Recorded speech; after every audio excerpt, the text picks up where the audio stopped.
Aaron, keep in an era now that we're in, obviously we, the last 3 years we went through the whole Me Too movement per se. In an Yeah. era, I guess you would say, of the Harvey Weinstein aspect, what advice would you give for young female actors breaking into the business to avoid those specific situations? Well, first of all, there's nothing better than your gut instinct. So if something doesn't feel right, it's not. That's Hmm. one. And, and always, take somebody with you. You should never be put in a position where you should be by yourself. I mean, ever. You shouldn't be walking into somebody's house reading, nothing like that. If you're walking into Warner Brothers to audition, I mean, if we're even able to walk into Warner Brothers, to be able to have something that's not a not a self-tape from home, then, you've got a reception, you've got a guard, you've got a receptionist, you've got, you may be in the room with one person, but if you don't feel right, you leave. You have every Hmm. right to be all that you are, and if that does not sit right with you, then you piece the fuck out. Have you ever been in a position to have that casting couch experience? I have had a similar experience, or an experience once-ish. And to be honest, the thing that sucked maybe the most is that there was a woman in the room. So Wow. Okay. this guy That's. was disgusting, and there was a gal. And so that's kind of what bugs me almost the most, is I was like, looking back at this stuff, because I've luckily never really have been into something too bad. But I'm, I don't know. I for the most part, I'm an Italian Jew, so maybe some of this sort of like, maybe you don't fuck with me so much does carry in the room a little.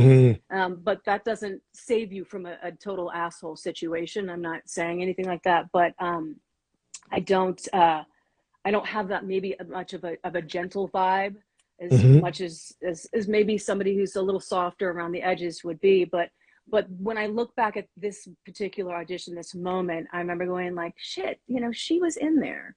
She was in there, and I hope that she got out of there right after my audition. And he was a creep, and he was inappropriate. And I, in the moment, was like, you know what? I'm gonna leave. And I left. I didn't even read. I just left. I was like, peace out. This is a You know. question for both of you though. Like you guys have obviously, established both your level of celebrity. How much has your life changed once you like? I mean, what was the for both of you? What was the moment that you were like you felt that something is different, like in how people see you on the street or a certain role that you both got where you're like, okay, I've made it. When was that moment for you, both of you? Shane, you can go first. Well, I mean, I guess to a degree, it's kind of like it's a part of it's a process. Like it's still kind of happening, you know. Hmm. Like I don't know that it was a moment. I feel like I'm not there yet, you know. I feel like I'm headed for that. But I feel like that is more of a byproduct of you're doing what you love and you're doing it successfully, and that's part of the stuff that comes along with it. Like that's obviously not the goal. My goal is certainly not to be famous, and it is to support my family and Hmm. certainly make some money, but not out of greed, just out of I want to support my family. And the thing that's really interesting to Keely and I both, I know, is we want to sink our teeth into great material and tell, Right. great stories like that. That's what I'm interested in. And if that turns out making you insanely famous, then I guess so be it. That's my answer. What about you, Keely? First of all, hi Babs, and yes, Ghost is dead. I just read that. So Ghost's let me still just alive. He's still it's alive. He's just coming back. yes. Hi Christy Castle, I see you too. Yeah, he's coming back. He's gonna walk in just a minute. We're just making him some dinner. I just can't wait to see Um Sax's face when it happens too. This motherfucker. yeah, Gonna get the gun and the good. bottle of alcohol again. And be That that will It'll kill be a Sax. slow-mo moment. He's like, It'll be what? we'll run toward each other and A little flames of embrace. fire, and then he just dies.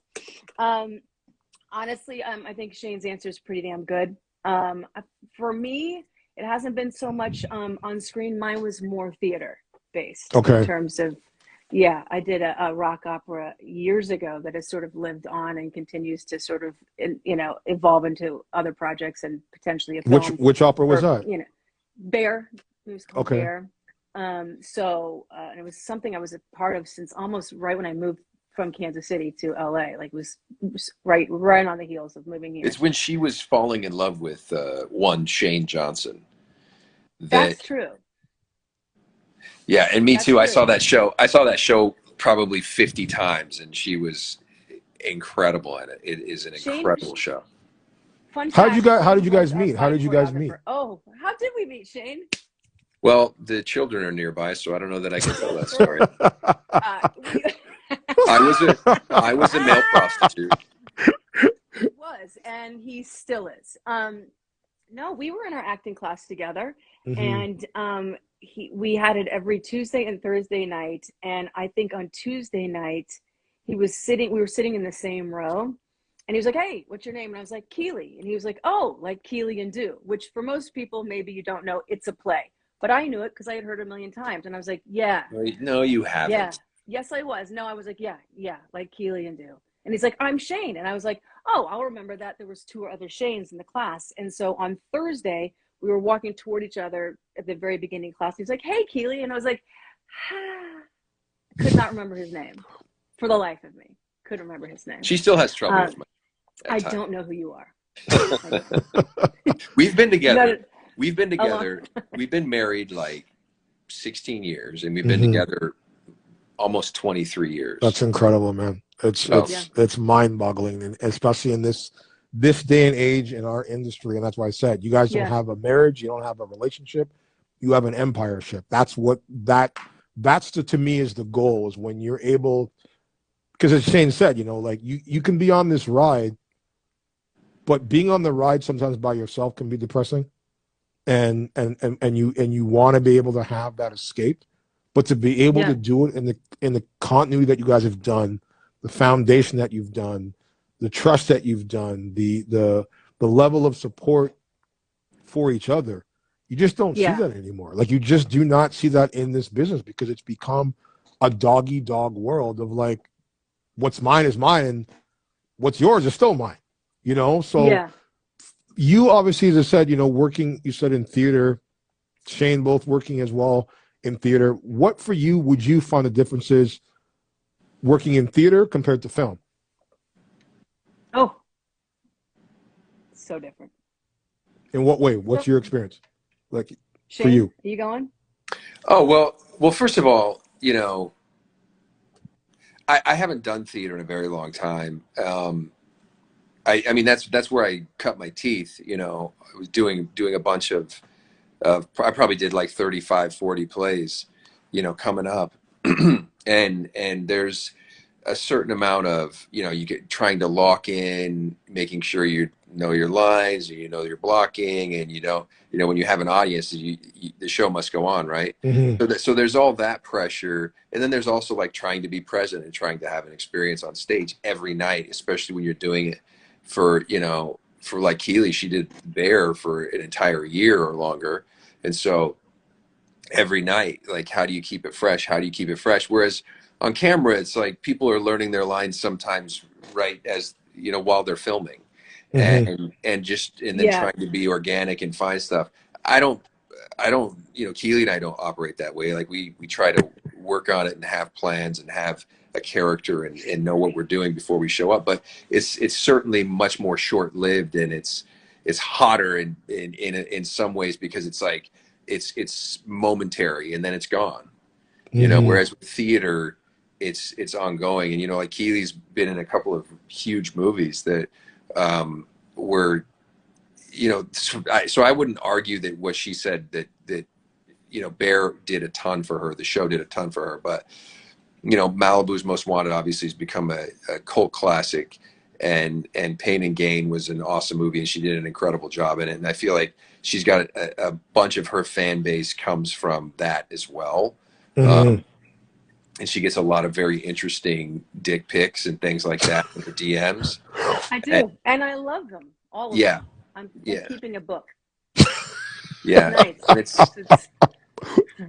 Because that's, I don't know. that's what, by the way, that's what women love that. Women, We do. yeah, we No, you love. don't. No, you don't. You really don't. You Oh no. because I've always wondered the thing of like when the like for me like when these guys decide to send this shit, like I'm like, what do you expect the response to be? Like when she opens it up, like, hey, that's a nice package. Meet me on Wednesday. Like what goes through someone's head?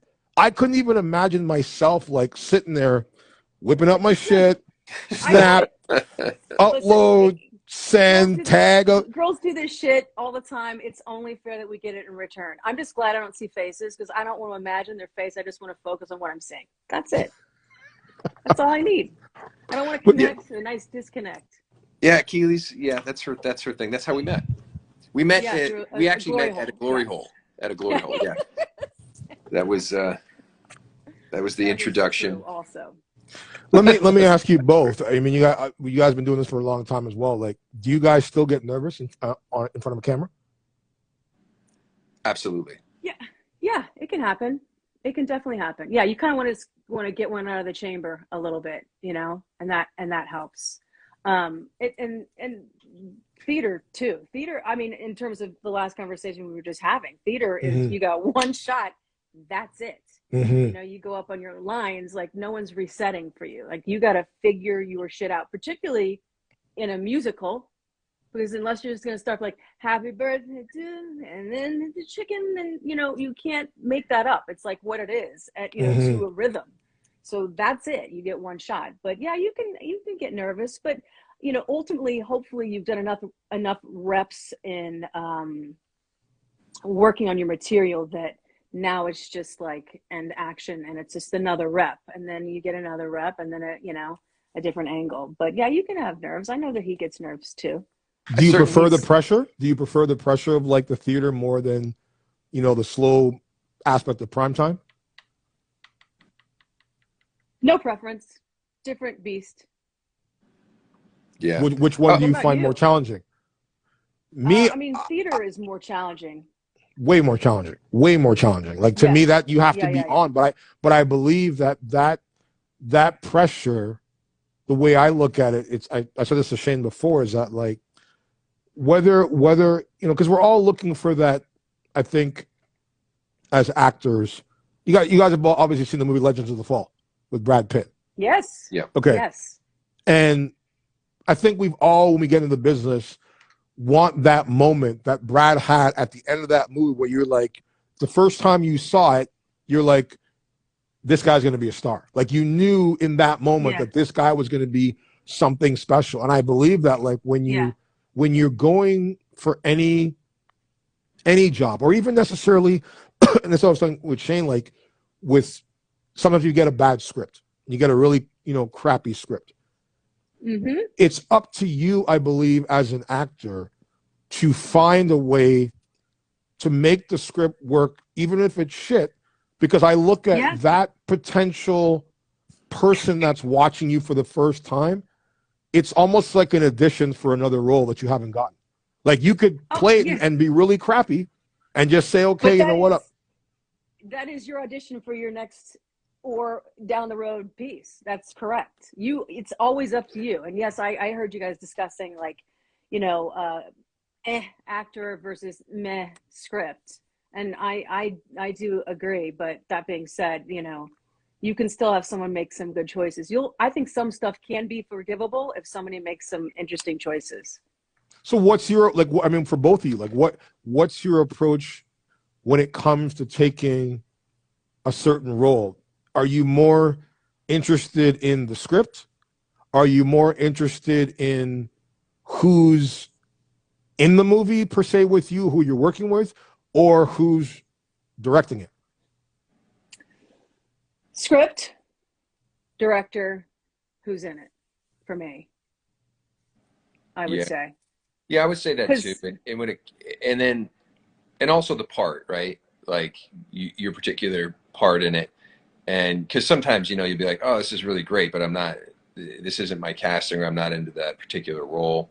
But you know, I would agree. I think it's the script first and foremost is the thing that's going to be exciting, you know, because we've all had those auditions for things that you're like, well, it's actually a pretty interesting role, but the script is awful. Yes, but I'll tell you, the very first job that I had when I moved out to LA was I worked for a friend's mom who was a fantastic casting director, who has Phyllis Huffman, who has since passed, but she cast all of Clint Eastwood's pieces.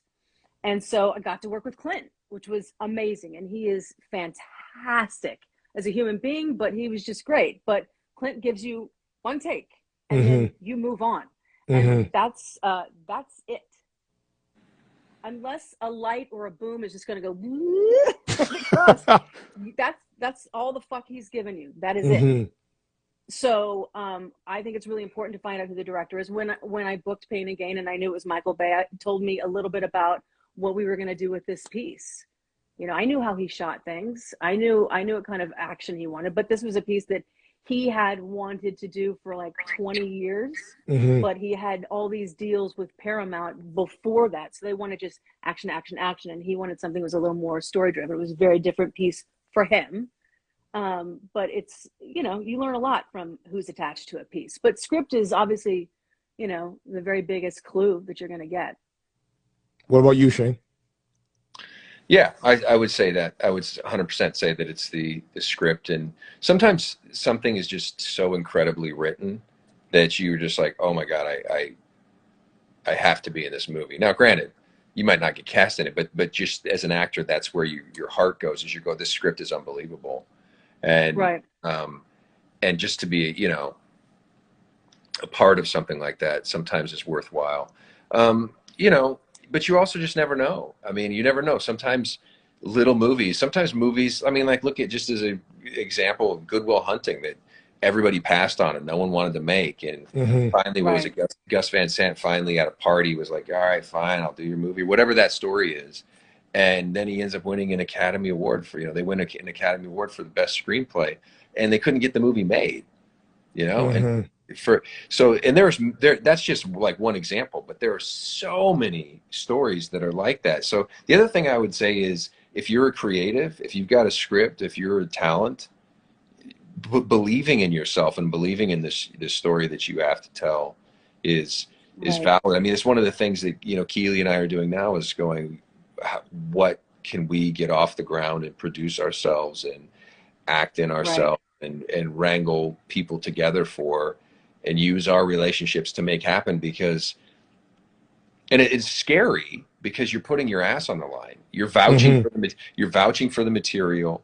You're demanding the money, the budget, and then you're also roping your friends and loved ones into this thing, and you're putting your ass on the line. But and that's the truth, and that the whole, I think the whole key to that is having like all the right motherfuckers around you, you know. And I'm looking on here and I'm seeing Steve's on there, Maya's on there, and Johnny Crown's on there, and Bab's on there, and I see you, Gabe. You know, all these people, and we, you know, in our studio, Richard tells us to just not wait. Don't wait for the phone to ring. You just create your own shit.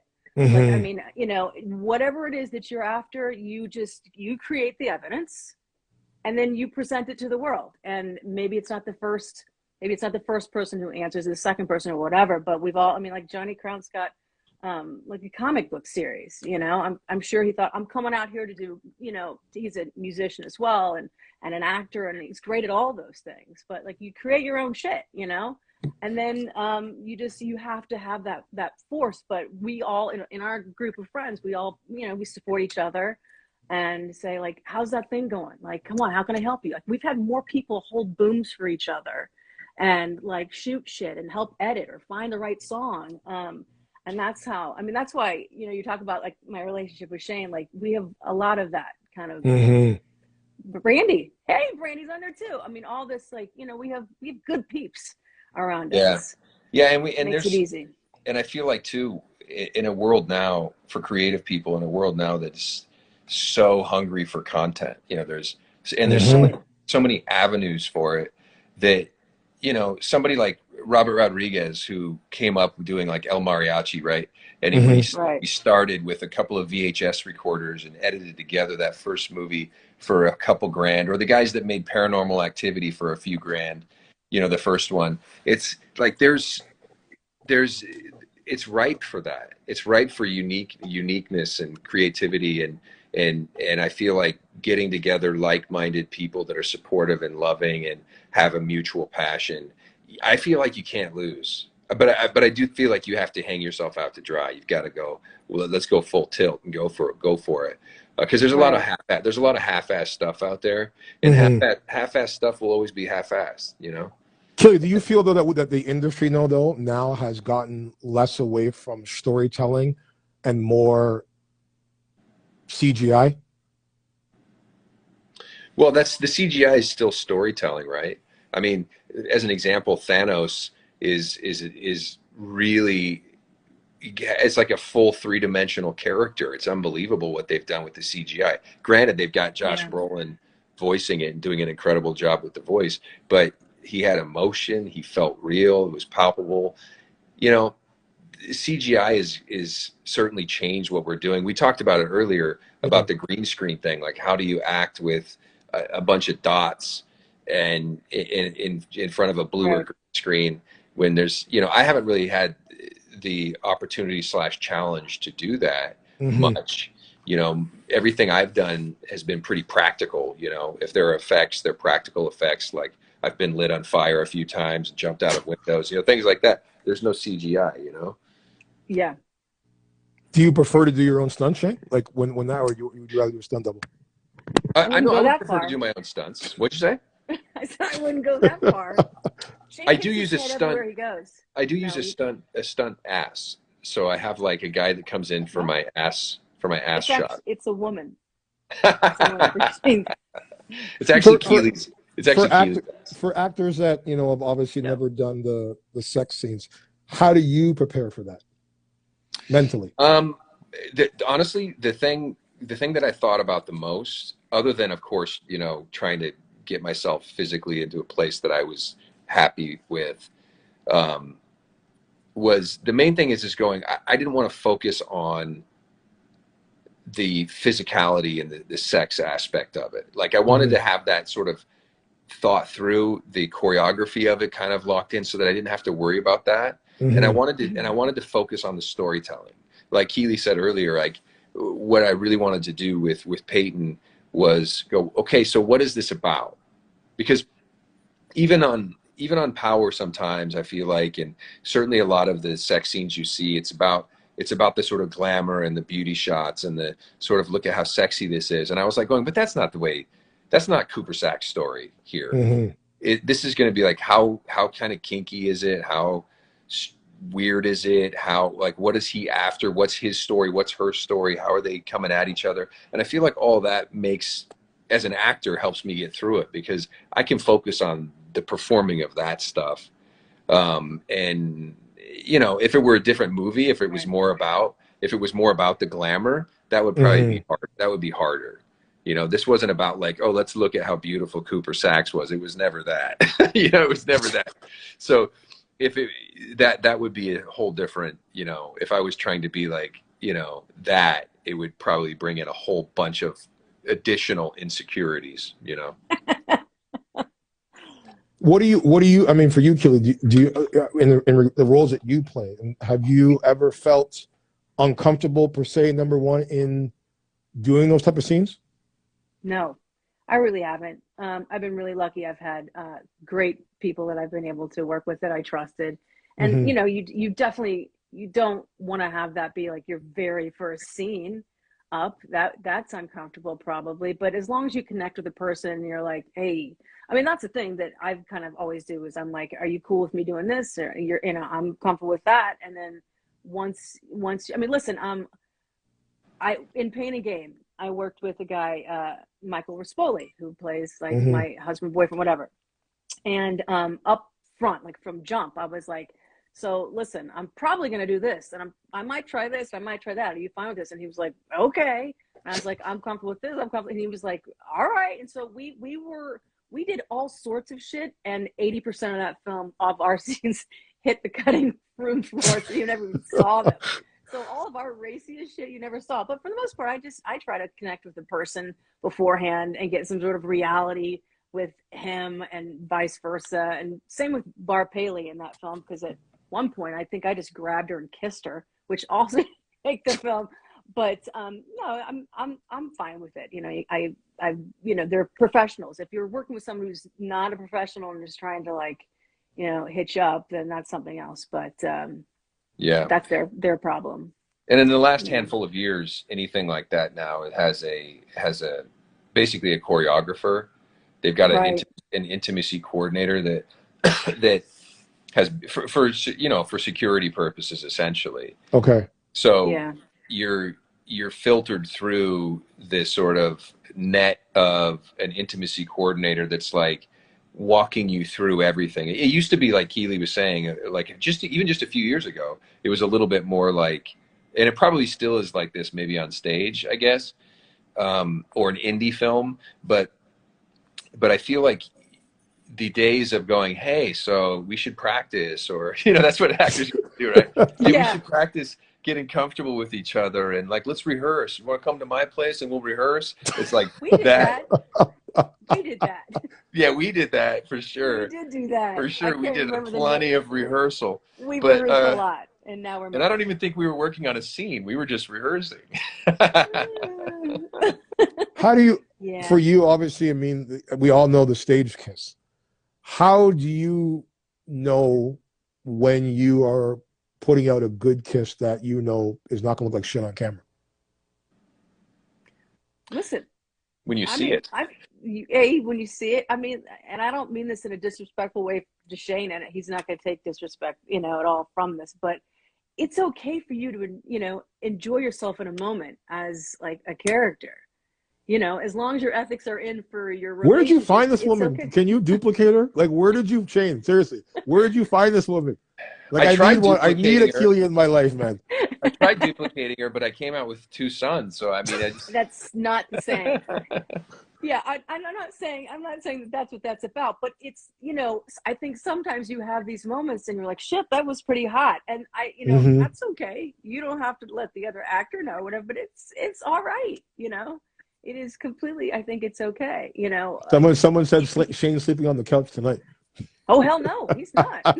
No, that's you know, she's right though, because listen, part of the thing with acting is that we're trying to really connect with people, Mhm. and impinge, right? Where you're trying to actually have an effect Yes. on other actors, and because if it's palpable to the person you're working with in the scene, Mhm. then ideally it's also going to be palpable to the audience, right? Mhm. If it's clinical to the between two people, it's going to read Yeah. clinical, and we've all seen that, and it kind of takes you out of the, you know, like there's some famous hot kisses even between, or you know, love scenes even between people that hated each other. They hate each Mhm. other. You know, if you can turn yourself on, then you're ahead of the game.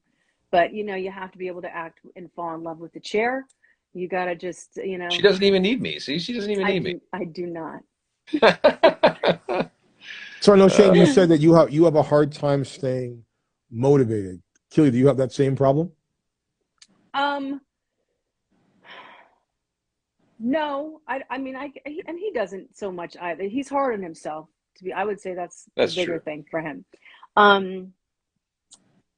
No, I think sometimes the hardest thing for me is to prioritize, you know, to make sure that I'm like 100% here and 100% on there. And that's a good question. How do you prioritize and balance motherhood, the industry, and being a present wife?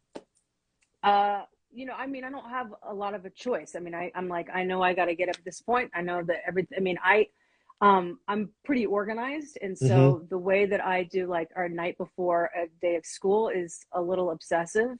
Everything is set out and done. Their clothes are out. The placemats are out. The vitamins are out. Like, I know what they're going to have. Everything is packed. I have things in the door so they can't pass through the door without taking that shit. Masks included, all that stuff. So I know that I have, between the time that they are dropped off and the time that they'd be picked up, and they have 2 different pickup times, that I only have this much time to myself. And once they're home, who knows what's happening after that? Could be an extracurricular, like I said, sports, football, whatever. A class they may have, an assignment they have that they told me about just now and it's due in the morning, whatever it is, you know, my time is spoken for. So I have to just go, this is what it is. You know, I just put blinders on. That's the real honest answer is I have to just put the blinders on and I get done what I have to. I probably don't get to do as much social stuff as I would love to. And so that when I do it, I blow it out. But I'm good about keeping my eyes on the prize. Have you ever not gotten the job because you are a mother? Well, fuck them if that's happened. I don't know. I have no idea. I don't. Because I know a lot of people have had that issue. I'll tell you what. I did a film years ago where they had somebody. They fell out. My agent called me. They said, "I just want to meet you." I was like, "I haven't read anything." They said, "Just go in there and meet." And they gave me this script, some sides in front of me. We're sitting at this big long table, and they said, "I just want to let you know the script's about," and blah blah blah blah. And we actually were starting to shoot. They were shooting very soon, like days soon. And I'm thinking, I just found out I was pregnant. Like I was pregnant. And they said at the very end, it's really done. It's a great little happy story. And she finds out she's pregnant. I was like, by the way, I'm pregnant. They're like, that's perfect. So it worked to my advantage. I did for a long time, for like 8 years, just under 8 years, I was the voice of the Gap here and in Canada. Okay. And I was patched in. So I never met the producers. They were in Chicago and San Francisco and in New York. And I was like out to here. And so they never knew. The only time that they may have had a hint of it is because they're like, can you take a deeper breath? I feel like you need more breath. And I'm like, yeah, there's a person on my business, like on my diaphragm. So sure, let me go back and do it again. But I don't think it's never been a thing. Really. Pause to throw up on the side. Hold on a second. I have a fan question coming in here for you guys. Hold on. There's somebody in there. See if they hop on here. And then we have to by go. The way, Trev Steele, by the way, I blocked him. Whatever he was. I blocked him. There was a whole situation there. Yeah. What's your name, bro? What's your name? Where you from? My name is Grandel. And where you from? Pennsylvania. What's your question, bro? Nah, I love you so much. On Power, yo. Oh, thank you, man. I appreciate that. Yeah, that job you have to be dying with Saxxe, Davis, Tariq. Thank you, man. Well, I'm glad you're enjoying it.